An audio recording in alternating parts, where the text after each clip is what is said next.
만약에 신용카드 사업자들한테, 일부 현금 수입 업종들한테 어떻게 했어요? 신용카드 만약에 니네가 발행해야 될 거, 또 내지는 현금 영수증 발행해야 될 거를 안 하잖아? 그럼 니네 과태료 매길 거야. 그죠? 이런 업체들은 2,300원 넘어가는데 영수증 설치 안 하고 세무서에 신고하면 조사할 거야. 뭐 이렇게 하니까 가맹점도 그냥 엄청나게 늘어났고, 그죠? 그 다음에 쓰는 사람도 늘어났고, 그래가지고 우리나라가 비현금을 쓰는 사람들이 엄청나게 늘었더라. 근데 제가 몇 년 전인가요? 한 5년 전에 제가 지하경제에 관련된 책을 썼어요. 지하경제와 제약세라는 책을 썼었는데, 그 당시에 우리나라 지하경제가 엄청나게 많이 늘어났었어요. 그 당시에도 우리나라가 비현금화 비중이 되게 높은 나라였어요.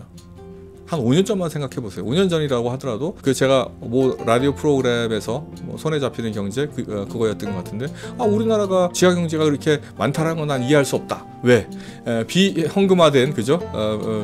비현금화율이 전 세계적으로 신용카드 사용 비율이 제일 높은 나라인데 왜 우리나라 지하 경제가 크냐, 이런 얘기를 그 아나운서가 저한테, 진행자죠, 아나운서 아는지 진행자, 하여튼 그분이 물어봤었는데 제가 그렇게 이야기를 했던 게 생각이 납니다.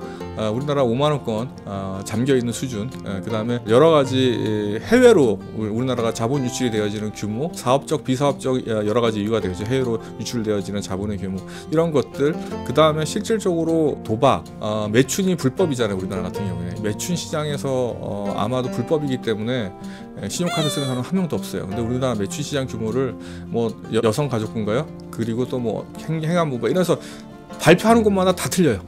근데 이 시장이 저는 엄청나게 클 거라고 보고 있거든요. 실질적으로 우리가 규모를 예상할 수가 없어요, 매출 시장. 왜냐면 다 현금 쓰니까. 근데 주변에 한번 이렇게 보세요. 그거에 경험이 있는 사람들은 이 현금 규모가 얼마가 될지. 근데 도대체 이 지하 경제 규모를 어떻게 추정할 수 있느냐? 여러 가지 추정하는 방법들이 또 있어요. 기법들이 있어요. 어쨌든 간에 우리나라가 이탈리아 다음으로 아마 그 당시 제가 조사한 바로 따르면은 지하 경제 규모가 큰 걸로 나타났고, 추정하는 여러 가지 방법에 따라서 뭐 이제 다릅니다. 왜냐하면 지하 경제라는 규모를 알 수 없어요. 이게 지하 경제니까. 근데 어쨌든 박근혜가 그런 얘기를 했었죠. 이전 박근혜 정부에서 나는 지하 경제를 양성화해서, 그죠? 양성화해서 이거를 세금으로 흡수해서 사실은 우리나라 이제 별도의 조세를 거두지 않는다고 하더라도, 세목을 신설하지 않는다고 하더라도 우리가 충분히 예산을 확보할 수 있다. 이걸로다가 국민들의 여러 가지 복지를 잘 하겠다, 이런 얘기를 이제 한 적이 있죠. 박근혜 정부에서 그거 잘 한 것 같아요. 박근혜 대통령이 저는 개인적으로 엄청난 능력을 가지신 분이라고 생각은 하지는 않지만은 그 밑에 계셨던 분들이 그냥 비교적 그래도 잘 했는 건지, 어쨌든 간에 세수가 그 당시에 상당히 높아졌죠. 그리고 실질적으로 이런 지하 경제 비중이 낮아진 것도 사실입니다. 어쨌든 뭐 그거를 지금 얘기를 하고자 하는 게 아니니까 비현금화 현황, 이런 부분에 대해서 얘기를 할게요. 이게 장점이 뭐예요? 결제, 관리. 결제도 이걸로 하면 엄청 편하죠. 관리하는 것도 다 데이터로, 그죠? 거래한 흔적이 있기 때문에 요새 컴퓨터에서 뭐 스크래핑 시스템이라는, 스크랩이 뭐예요? 스크랩을 딱 하는 거죠. 그걸 딱 땡겨오는 거죠. 요거를 하면 어떻게 돼요? 대부분 다 은행이나 금융기관에서는 그런 것들을 하고, 심지어는 회계 프로그램에서도 그런 것들을 스크래핑으로 땡겨와서 바로 회계 처리에 반영할 수 있으니까 어때요? 관리 측면이 엄청 편리하죠.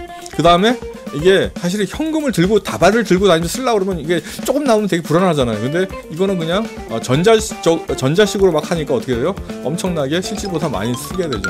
그래서 보통 보면 신용카드 쓰시는 분들이 다음 결제되면 근데 얼마인지도 모르게 많이 썼어. 그래가지고 막 엄청 걱정을 합니다. 내가 신용카드 결제를 해야 되는데 돈 조금만 빌려주면 안 돼? 이런 사람들 제가 주변에 많이 봐요. 그래서 이거 어떻게 됐어요? 소비 활성화에 기여를 합니다.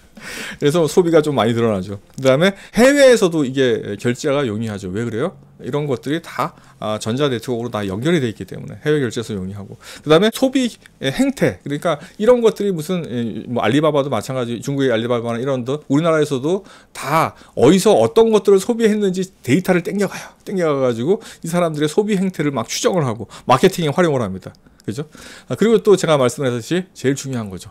범죄나 탈세를 예방할 수 있다. 그런데 그렇지 않은 도도하게 흐르는 지하경제 시장에서는 매춘 시장, 도박 시장, 이거 다 불법이에요. 그죠? 그 다음 또 뭐 있죠? 과외 같은 거 있잖아요. 뭐 근데 이런 사람들은 다 현금 줘야 돼요. 막 신용카드 결제할게요. 뭐 그러면 가입하는데 신용 결제 나 그게 없는데 뭐 그죠? 근데 쪽지게 과외를 한대. 근데 그거 신용카드 결제할게 그러면 학원이면 괜찮은데 쪽지게 과외하는데 학원에서 하나요 보통? 그렇지 않죠. 우리나라 교육열 때문에 이 과외 시장도 엄청날 거예요. 이 지하 경제가 엄청난 거예요. 근데 뭐 이게 신용카드로 결제 안 한 거 사실 우리가 주변에 보면 상당히 많이 있습니다.